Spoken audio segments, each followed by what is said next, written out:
We'll pick our teams for the game, assuming that it goes ahead, of course. And I think for the purposes of this, we should probably assume that the same players who played against Newcastle are still available for Sunday, but you can talk us through your suggestions as we sort of go along.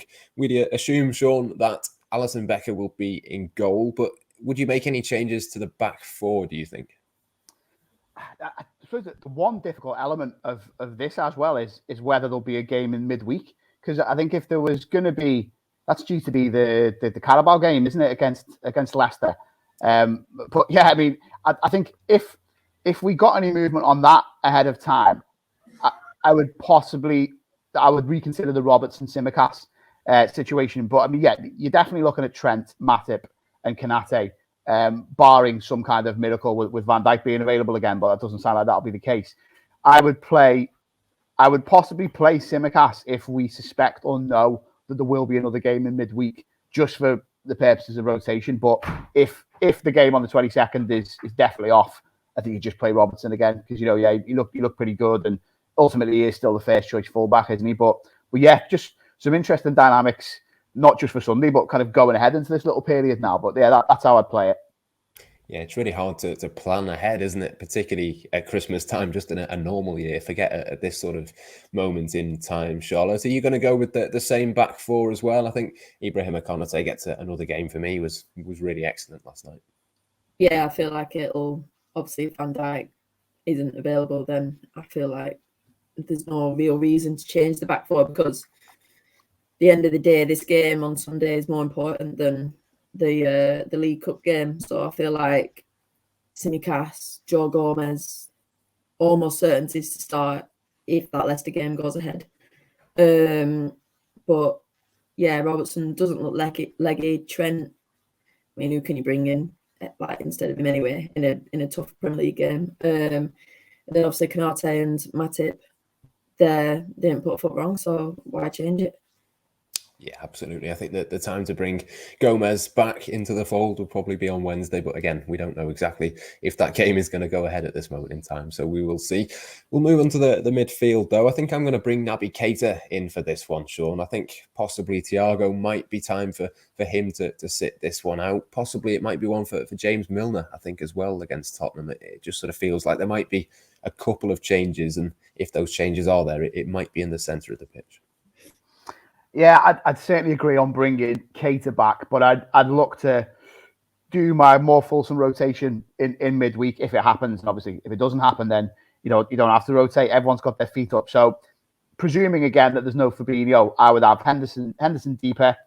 I'd persist with Thiago because I think, like we said earlier, he wasn't great last night, but a lot of that was rightly, but focused on the couple of occasions where he gave the ball away. One, obviously, very crucially, that led to a goal. But thought his general play, he was good. And he just is in a good vein of form all round. So, yeah, I'd have Henderson, Keita and Thiago from the off. But I agree. I think, we saw a little Milner cameo against Newcastle. But I think if things are going well, he might get a little bit more time coming off the bench for this one. Charlotte, who are you going to pick for your midfield three?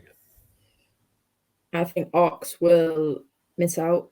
I think Keita will come back in because he's fresh and he looked good last night when he came on. It's nothing against Ox. It's just Keita's looked like as we said earlier, Keita's just above him in the pecking order, and now he's back fit and he's come on a couple of times. I think it's time to start him, and then Henderson will be in the 6, and I think it'll be Thiago again. Interesting. The front three is interesting as well, I think, Sean. There's obviously a couple of different options. Mohamed Salah got a little bit of a rest that he probably wasn't particularly happy with last night against Newcastle, but I'm sure he'll start this one. Who are your two others next to him, though? Yeah, it's tricky, isn't it, to fully assess the condition of Firmino, but it does feel like Klopp's taking his time with easing him back in, and now that he has had a few minutes against Newcastle, I'd look to start Firmino. I'd probably say Firmino flanked by Salah and Jota, which obviously isn't normally where we see Jota, putting him in the Mane position. But yeah, I think Mane's been a little bit unfortunate in recent weeks, but you'd have to say he hasn't been as incisive in front of goal as the other lot. So yeah, I think, and this game on Sunday, for all would be fairly confident about Liverpool getting a result in. You don't know, do you? It could be a tight one, and Liverpool have just come off the back of a game in which they've scored 3, but there have been games where recently they've had to win by 1 goal, 2-1-0s in the last handful of games. So if it was a tight one and it came down to it, you'd certainly want Jota and Salah on the pitch as you're probably 2 most reliable marksmen at the moment. So yeah, Mane misses out, and I don't think that's the worst thing for him.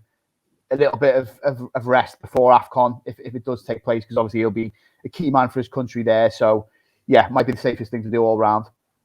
Yeah, I think I'm right in saying it's 7 games without a goal now for Sadio Mane. So a little bit of a drought for him. Possibly a rest might do him good, Charlotte, or are you going to play him from the start?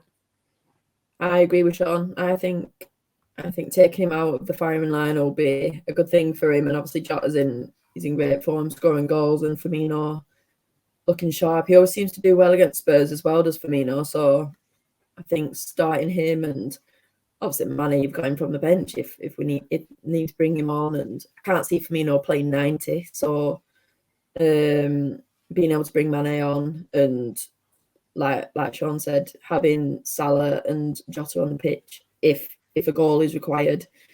They're the 2 leading scorers in the Premier League. So I feel like they resting Jota or bringing Firmino in for Jota, it doesn't really make sense because Jota's scoring, Mane is not. So just there's the change. Yeah, absolutely. Go with the players in form. Makes a lot of sense. With that in mind, Sean, what do you reckon the scoreline might be? I think Liverpool will sneak another 1-0. I don't see, as we said before, too much threat all over the pitch from Spurs. And yeah, hopefully a game they can get on top of, get a goal in, and then look to control. Yeah, I'm going to go 2-0. I think I don't think it's going to be loads of goals in it. I think it'll be relatively tight, but I'm back in Liverpool. Charlotte, what do you reckon it might be? I think 2-0 as well. Excellent stuff. Wins all round, clean sheets all round. I'm sure Liverpool would certainly take that. But that just about brings us to the end of this of today's podcast, I should say. Thanks to Sean Bradbury and to Charlotte Coates for joining me, and for you at home too for watching and listening as ever. I'm sure you know by now that we'll have the coverage of the Tottenham game and the developments that take place around that across the Echo, Liverpool.com and Blood Red. And we'll be back on Monday with the next episode of this particular podcast to discuss that and preview the Carabao Cup clash with Leicester City, assuming that one goes ahead. Until then, though, it's goodbye for now.